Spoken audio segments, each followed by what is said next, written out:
जय किसान दोस्तों, मैं चौरी नरेश आप सभी का स्वागत करता हूं हमारे इस छोटे से यूट्यूब परिवार में। दोस्तों, जब हम डेयरी फार्मिंग शुरू करते हैं या करने की सोचते हैं तो काफ़ी सारे सवाल हमारे मन में होते हैं। उसमें से एक सवाल ये भी होता है कि क्या डेयरी फार्म खुद की जगह खरीद कर शुरू किया जाए या फिर लीज़ पर या रेंट पर लेकर जगह फिर शुरू किया जाए।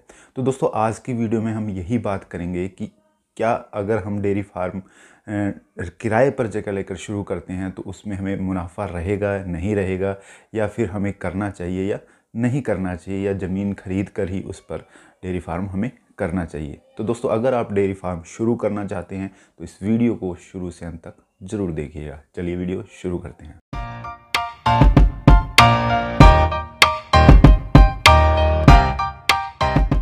दोस्तों, वर्तमान समय में क्या है कि डेयरी फार्मिंग व्यवसाय के प्रति लोगों का काफ़ी रुझान है। तो ऐसे में क्या होता है कि छोटे छोटे सवाल हैं वो हमारे मन में रहते हैं, जिसमें से एक सवाल है कि क्या डेयरी फार्म खुद की जगह खरीद कर शुरू करना चाहिए या फिर किराए की जगह पर भी किया जा सकता है। लेकिन ऐसे सवालों का जवाब हमें किसी भी इस सोशल मीडिया प्लेटफॉर्म पे नहीं मिल पाता। इसीलिए आपकी इन छोटे छोटे सवालों का मैं जवाब देने की कोशिश करता हूं, क्योंकि मेरे को 4-5 सालों का इस फील्ड में अनुभव है। मैंने रेंट पे भी किया है, खुद की जगह पे भी किया है। वो सारी चीज़ें मैं आपके साथ इस वीडियो में शेयर करूंगा। दोस्तों, होता क्या है कि जब हम डेयरी फार्मिंग करने की सोचते हैं तो उस टाइम क्या है, हम अपने सगे संबंधियों से या फिर यार दोस्त मित्रों से राय करते हैं तो एक बात सुनने को मिलती है कि डेयरी फार्मिंग व्यवसाय खुद की जगह पर ही किया जाना चाहिए। खुद की जगह के बिना डेयरी फार्मिंग व्यवसाय नहीं चल सकता। अब ये जो राय देने वाले जो हमारे सगे संबंधी यार मित्र होते हैं, उन्होंने कभी भी अपने लाइफ में एक गाय या भैंस पाल कर नहीं देखी होती। लेकिन क्या है कि आगे से आगे बातें सुन सुन के वही चीज़ें आगे से आगे अप्लाई होती रहती हैं। तो दोस्तों, आज की इस वीडियो में आपको एक जेन्युइन एडवाइस देने वाला हूँ कि आपको क्या करना चाहिए।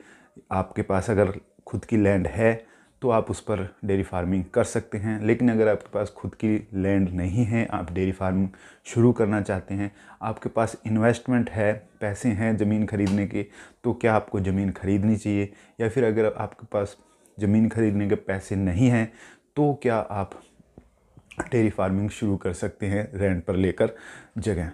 तो इस चीज़ पर मैं आपको डिटेल में आज बात करने वाला हूं। दोस्तों, इससे हम एक एग्जांपल के थ्रू समझेंगे और लास्ट में मैं बताऊंगा इसमें प्रॉफिट रहता है या नहीं रहता, हमें रेंट पर करना चाहिए या नहीं करना चाहिए। दोस्तों, मान लीजिए आप एक शहर में एक मीडियम, मान लीजिए कस्बा है किसी, वहाँ डेयरी फार्म शुरू करना चाहते हैं और आपने सोचा है कि मैं एक खुली जगह पर डेयरी फार्मिंग करूँगा जहाँ मुझे हरे चारे के लिए भी जगह हो और मेरे पशुओं के लिए भी जगह रहे। मान लीजिए 10 पशुओं से आप शुरू कर रहे हैं, गाय या भैंस। तो दोस्तों, अगर भैंस से आप शुरू करेंगे तो लगभग 15 लाख के आसपास इन्वेस्टमेंट रहेगी 10 भैंसों की प्लस शेड की। अब ऐसे में क्या है कि अगर आप उनके लिए हरे चारे और उनके लिए जगह खरीदेंगे तो लगभग मान लीजिए आप 1 एकड़ जगह खरीदना चाहते हैं तो लगभग 25 से 30 लाख में 1 एकड़ जगह आपको मिलेगी। अब इतनी इन्वेस्टमेंट आपकी पशुओं पे और शेड पे नहीं हो रही जितनी की ज़मीन पर हो रही है। अब इसका मैं आपको बताता हूँ कि जब आप 25 लाख रुपए ज़मीन पर इन्वेस्टमेंट कर रहे हैं तो अगर आज के टाइम में अगर आप एफडी भी करवाते हैं तो उस पर लगभग 4.5% के हिसाब से ब्याज मिलता है। यानी कि 1 लाख पर 1 साल का 4,500 रुपये आपको मिलता है। तो अगर 25 लाख का 1 साल का हम ब्याज भी जोड़ें, जो कि बैंक ब्याज कम से कम आप 1 रुपये 1.5 रुपये तक आराम से ब्याज ले सकते हैं कहीं पैसे देकर। लेकिन जो बैंक में भी अगर आप एफडी करवाते हैं फिक्स डिपॉजिट, तो उसका कम से कम ब्याज मैं बता रहा हूँ 4.5%, जो कि लगभग 35-40 पैसे के आसपास पड़ता है। तो उसके हिसाब से भी आपका लगभग 1,10,000 से 15,000 रुपये साल का इंटरेस्ट बनता है 25 लाख पर। तो ऐसे में आप देखिए कि आप ज़मीन लेकर डेयरी फार्मिंग करना चाहेंगे या फिर दूसरी तरफ अगर आप लीज़ पर लेते हैं और इस पैसे को इन्वेस्ट करते हैं, मान लीजिए एफडी करवाई या अपने पशुओं में इन्वेस्टमेंट करते हैं, आप पशु ज़्यादा ले सकते हैं। 25 लाख में आप 20 से 25 भैंस और खरीद सकते हैं। तो क्या है कि अगर 1 एकड़ आप लीज़ पर लेते हैं तो वहाँ अगर बात करें कि बढ़िया से बढ़िया सिटी की भी, तो वहाँ 50 से 60 हज़ार रुपये में ठेके में 1 साल के लिए आपको ज़मीन आसानी से मिल जाएगी। वो उसे आप कॉन्टैक्ट कर सकते हैं 5 साल का, 10 साल का।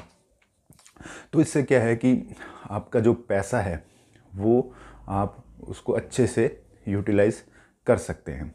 अब बात आती है कि अगर हम इस तरीके से करें, हमारे पास मान लीजिए ये तो बात हुई कि इन्वेस्टमेंट है। अगर हमारे पास इन्वेस्टमेंट नहीं है ज़मीन के लिए, सिर्फ हमारे पास पशुओं को ख़रीदने के लिए, शेड के लिए पैसे हैं, हम ज़मीन नहीं ख़रीदना चाहते, तो ये वीडियो ख़ास तौर पर उन्हीं साथियों के लिए है।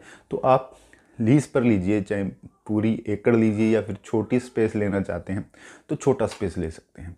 तो इसमें आपको कहीं भी नुकसान नहीं रहेगा।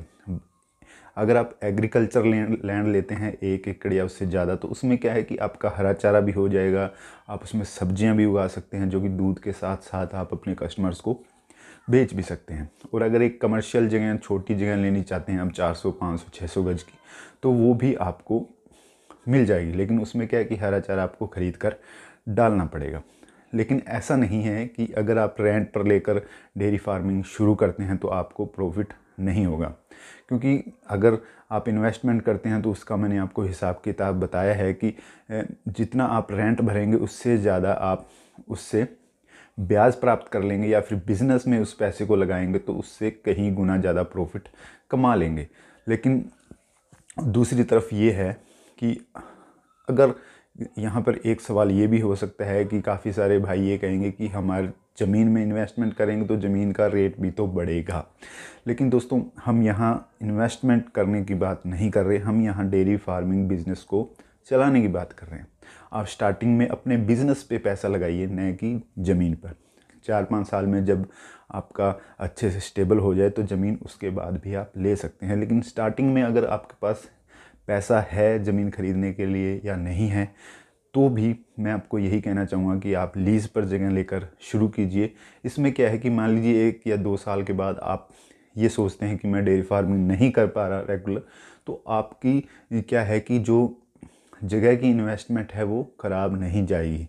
क्योंकि अगर आप डेयरी फार्मिंग के हिसाब से जगह लेंगे तो सिटी से बाहर या कहीं लेंगे, तो अगर बाई चांस आपका विचार बदलता है तो उसके बाद वो उस जगह की कीमत, आपकी जो इन्वेस्टमेंट है जगह पे, वो आपको कोई काम नहीं आएगी, सिर्फ आपकी एक वो जगह पड़ी रह जाएगी। तो इसलिए क्या है कि मैं आपको ये सजेस्ट करना चाहूँगा कि आप रेंट पर या लीज़ पर लेकर डेयरी फार्मिंग शुरू कर सकते हैं। इसमें कोई दिक्कत नहीं है। आप ठेके पर लेंगे तो आपको सही रेट में काफ़ी सारी जगह मिल जाएगी, और कमर्शियल जगह भी लेंगे तो 5-7 हज़ार रुपये में आपको मंथली जगह मिल जाएगी अच्छी खासी, और आप इसमें बिल्कुल प्रॉफिट कमा सकते हैं। ये चीज़ मैं अपने एक्सपीरियंस से आपको बता रहा हूँ।